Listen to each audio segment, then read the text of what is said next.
The following special series is a Saka Broadcasting Young Producers Initiative titled Authors Among Us, or Autores Entre Nosotros. The focus of the series will be 4 Pennsylvania authors. We will explore their influences, passions, and motivations. In this first program, we'll get to know Raquel Saras Rivera. The poet identifies as non-binary gender and refers to themselves with the pronoun they. Salas Rivera was born in Mayagüez, Puerto Rico, and moved to Madison, Wisconsin when they were 6 months old, later returning to Puerto Rico during their teenage years, and finally returning to Philadelphia for graduate studies. The poet attended the Universidad de Puerto Rico at Mayagüez for the undergraduate degree and had an instrumental role in organizing student protests at the campus in 2005 and 2010. One book of poetry, Lo Terciario, The Tertiary, focuses on Hurricane Maria, the Puerto Rican debt crisis, and the Promesa Act, which transferred control of the territory's finances and outstanding debt to an external board. Nota para una amiga que desea suicidarse después del huracán. Nadie nos enseña a aceptar la muerte, porque la muerte, esa muerte de la tita, queda vacía en nosotros, el gran hueco del carajo que nos quiere devorar. Nadie nos dice cómo podemos integrarnos al nuevo mundo imposible del mañana, cómo se supone que evitemos caer en el círculo perfecto de una ojera permanente que llamamos darle cara al día. Mana, ¿cómo no entenderlo? Esa es la pregunta que evito con el fervor organizativo de un equipo de rescate que nunca llega, pero te voy a decir esto. Después del deseo no siempre viene la muerte. A veces te encuentro por la calle y brillas como astro o como lámpara solar, pero igual vales más que todos los generadores, por si no te lo han dicho 1000 veces. Y otras veces sin tilde, y otras veces me llegan tus palabras como una recaudación de fondos que explota y temporaliza la verdad, como un aguacate espachurrado en la acera, verde gris de tanto amar. Nos toca primero encontrar contestaciones mejores que estas mierdas automáticas. No lo digo para añadir responsabilidades, sino para que sepas, hermana, que el intento de matarnos viene desde adentro como último refugio de un colonialismo cobarde. Vente para acá, que te doy comida y albergue mientras la tenga, que te añoño y te duplico los abrazos. No podré sanar lo insoldable, pero ¿qué mundo sería este sin ti? ¿Qué mundo este que te acosa? Sin rescate hablemos del futuro. Ni realistas ni visionarios, hablemos del futuro porque lo encontramos en la alfombra carcomida, en el té de campanilla. En el buenos días hay café de un abrazo confuso y sincero.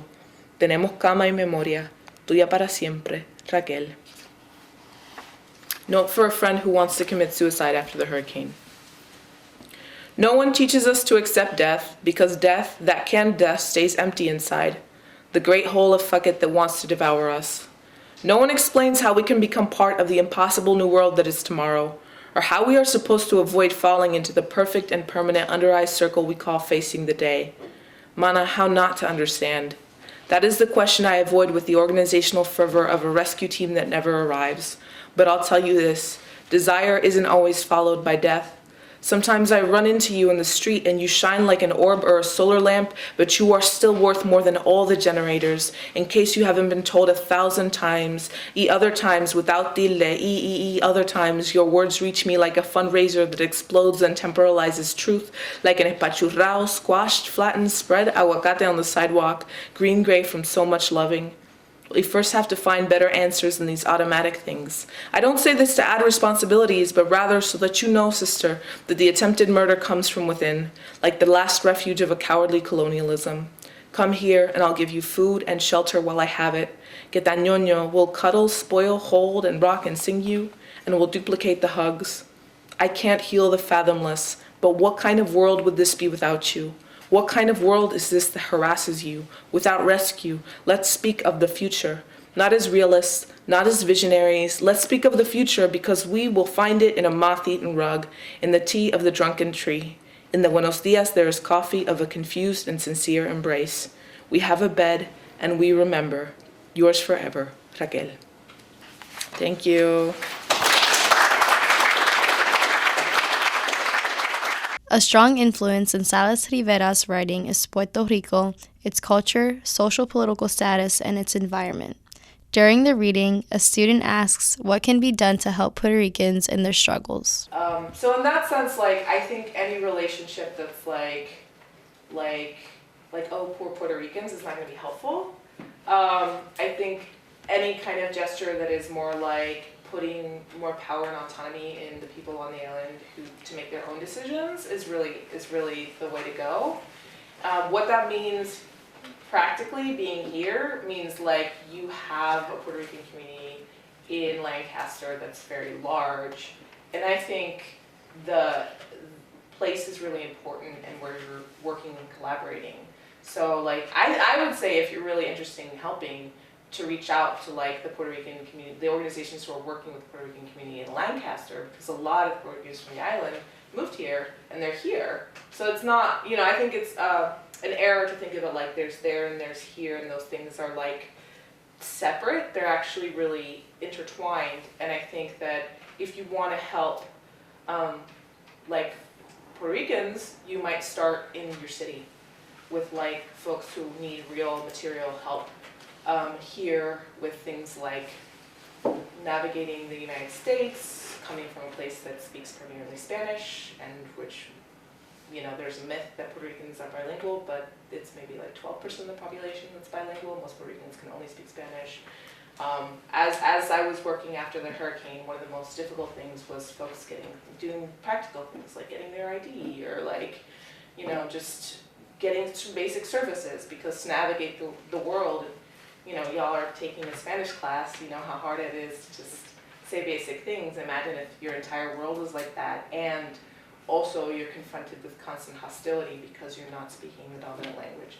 In addition to Raquel's many awards and recognitions, they were named Poet Laureate of Philadelphia. Inspired by their work, an audience member at the Lancaster reading asks, "How do you write your poetry?" It's really hard to be like, I was thinking about this thing in this specific moment when I wrote this verse, because it's more like a trance when I write. But I do know it comes from where I feel the most.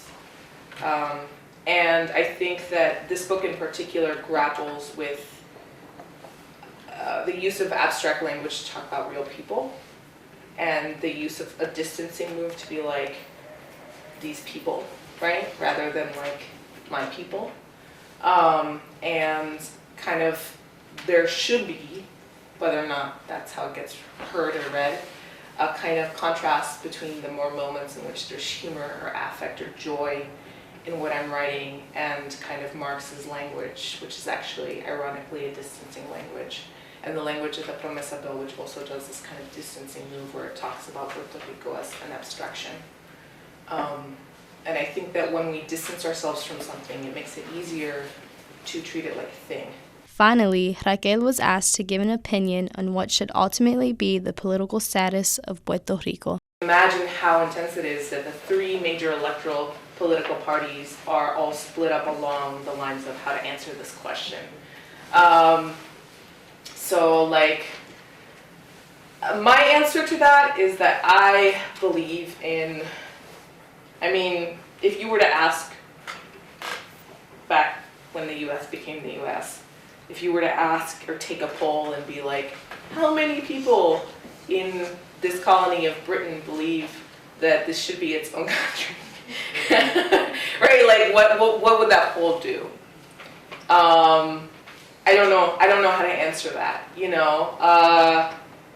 I think now, like, when we look at history, there's a way of narrating it because the U.S. became independent, right? So like now we have history books in the U.S. that narrate that independence as like a great revolutionary war. But maybe if Britain had won, it would be like a failed group of terrorists, right? And I think there's a similar relationship there. So rather than answer that question, I will say that I do believe that Puerto Ricans are the only ones that can answer that question.